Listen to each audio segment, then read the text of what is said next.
Macroeconomics is the science that studies market economies. Among the issues it addresses are: how can you measure the strength of an economy? What causes economies to expand or contract? And what influences does the government have over markets? The economy includes all the buying, selling, production, and consumption of all the goods and services of a country. In 1937, Simon Kuznets, an economist at the National Bureau of Economic Research, developed a formula for calculating the gross domestic product, or GDP. This formula has been used ever since and is still considered by many to be the single best indicator of a country's overall economic growth. He won a Nobel Prize in economics for his contribution. Economic growth is any increase in production of goods and services over the prior year. If the growth rate is 0, the economy is stagnant. If it's below 0%, it's deteriorating.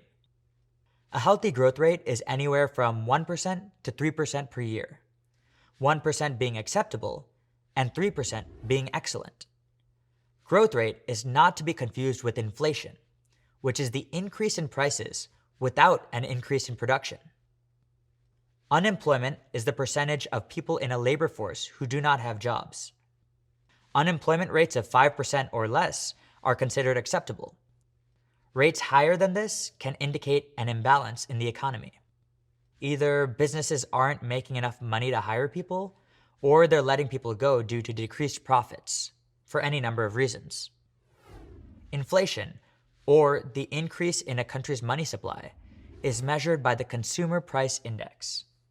Inflation leads to a fall in the purchasing power of money. A rate of inflation of less than 2% is acceptable. Anything over that can put investments at increased risk and makes the economy vulnerable to recession. Modern macroeconomics utilizes theories produced by the neoclassical and Keynesian schools.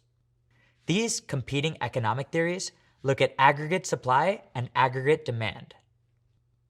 National governments have two major tools for influencing the economy: monetary policy and fiscal policy. Monetary policy involves managing the money supply and interest rates. Fiscal policy involves government spending, purchases, and taxation. In order to understand the workings of something as complicated as a country's economy, it might not be prudent to focus on the abstractions or the minutiae.